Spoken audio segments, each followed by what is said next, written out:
சென்னை மாநகரில் இருக்கிற ரொம்பவே பழமை வாய்ந்த திருக்கோயிலில் ஒன்று தான் அருள்மிகு ஸ்ரீ கபாலீஸ்வரர் திருக்கோயில். திருமுறை தலங்களின் பட்டியலில் 24வது திருமுறை தலமாக இந்த கோயில் திகழ்து. திருஞான சம்பந்தர் அடிகள் காடவர்கேன் நாயன்மார்களின் பாடலை பெற்ற திருத்தலம் இது. பெரிய புராணம் போற்றும் திருத்தலங்கள்ல இதுவும் ஒன்று. இந்த திருத்தலத்திற்கு திருப்புகழும் இருக்குது. 63 நாயன்மார்களில் ஒருவரான வாயிலார் நாயனார் அவதரித்த திருத்தலம் இது. இந்த கோயிலோட மூலவர் ஸ்ரீ அருள்மிகு கபாலீஸ்வரர். புராண இதிகாச வீதியாக முக்கியத்துவம் வாய்ந்த திருத்தலங்கள்ல இதுவும் ஒன்று. பார்வதி அன்னை மயிலாக வேண்டும் அப்படின்னு சிவபெருமான் சபித்தாரு.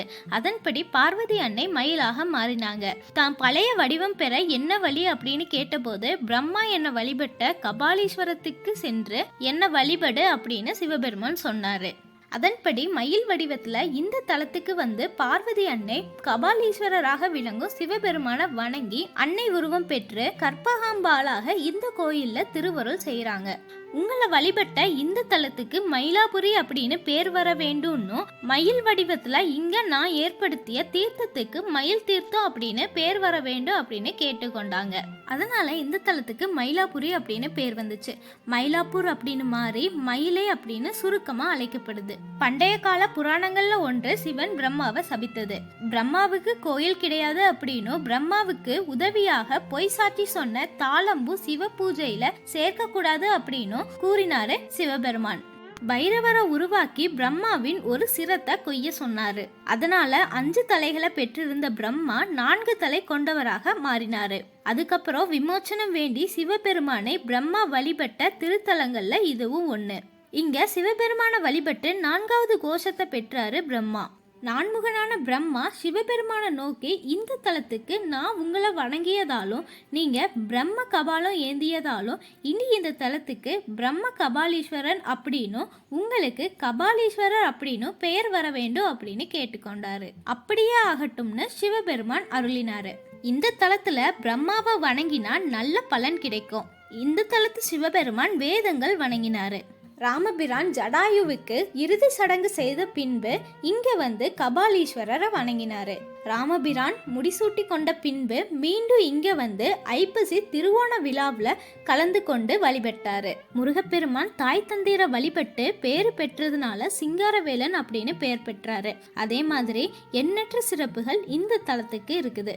இந்த தலத்தில் இருந்த அங்கம் பூம்பாவை அப்படிங்கிற பெண்ணு நாகம் தீண்டி இறந்து விட்டா. அவளோட உடலை எரித்து சாம்பலையும் எலும்புகளையும் அவள் தந்தை பத்திரப்படுத்தி வச்சிருந்தாரு. திருஞான சம்பந்தர் இந்த தலத்துக்கு வந்து மட்டிட்ட புன்னை அப்படின்னு தொடங்கும் பதிகம் பாடி அவளை மீண்டும் உயிரோடு எழுப்பி அதிசயம் நிகழ்த்தினாரு. அவளை தன் மகளாக ஏற்றுக்கொண்டாரு. மட்டிட்ட புன்னை அப்படின்னு தொடங்கும் அந்த பதிகத்தை பாடி நாம் நலமாகவும் ஆரோக்கியமாகவும் வாழலாம். இந்த தலத்துல அருள்கின்ற ஸ்ரீ கற்பகாம்பாள் அன்னை நம்ம கேட்ட வரங்களை கொடுக்கறாங்க. அது மட்டும் இல்லாம கேட்க மறந்தவைகளையும் கொடுக்கறாங்க. பங்குனி மாதம் பௌர்ணமிய தீர்த்த நாளாக கொண்டு 10 நாள் பங்குனி உற்சவம், வசந்த உற்சவம், நவராத்திரி, கந்த சஷ்டி, திருவாதிரை விழா அப்படின்னு பல விழாக்கள் நடைபெறும். இது எல்லாமே மயிலாப்பூர் கபாலீஸ்வரர் கோயிலில் பிரசித்தி பெற்ற திருவிழாக்கள். இந்த கோயில நடைபெறும் பங்குனி உத்திர விழாவில் 63 விழா சிறப்பானது. இந்த மயிலையில 7 சிவ ஆலயங்கள் சப்த தலங்களாக இருக்குது. ஸ்ரீ கபாலீஸ்வரர், ஸ்ரீ வெள்ளீஸ்வரர், ஸ்ரீ காரணீஸ்வரர், ஸ்ரீ தீர்த்தபாலீஸ்வரர், ஸ்ரீ விருட்சாசீஸ்வரர், ஸ்ரீ வாலீஸ்வரர், ஸ்ரீ மல்லீஸ்வரர் அப்படின்னு 7 சிவ ஆலயங்கள் அமைந்திருக்குது.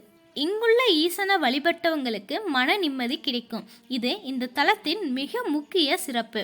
உடல் சம்பந்தப்பட்ட எந்த நோயானாலும் இந்த தலத்தை அம்பால வணங்கினா விரைவில் குணமடையும். கல்யாண வரம், குழந்தை வரம், குடும்ப ஐஸ்வர்யங்கள் எல்லாமே கிடைக்கும். நோயால பாதிக்கப்பட்டவங்க இந்த தலத்துல முக்கிய திருவிழாவான 63 திருவிழாவில் 8ஆம் நாள்ல மண்பானையில சக்கரை வச்சு விநியோகம் செய்யறாங்க. அது மட்டும் இல்லாம அம்பாளுக்கு புடவை சாத்துதல், சாமிக்கு பால், தயிர், பஞ்சாமிர்த அபிஷேகம் செய்யறாங்க. மயிலாப்பூர் கபாலீஸ்வரர் கோயில் காலையில 5 மணிலிருந்து மதியம் 12 மணி வரை திறந்திருக்கும். அதே மாதிரி மாலையில 4 மணிலிருந்து இரவு 9:30 மணி வரை திறந்திருக்கும். நீங்கள் சென்னையில் இருந்தாலும் சரி, இல்லை வேற ஏதாவது ஊரில் இருந்தாலும் சரி, நம்ம வாழ்க்கையில் தரிசிக்க வேண்டிய ஒரு முக்கியமான திருக்கோயிலாக மயிலாப்பூர் கபாலீஸ்வரர் திருக்கோயில் விளங்குது. நன்றி. இது சதுரங்க மீடியா வழங்கிய ஆன்மீகம்.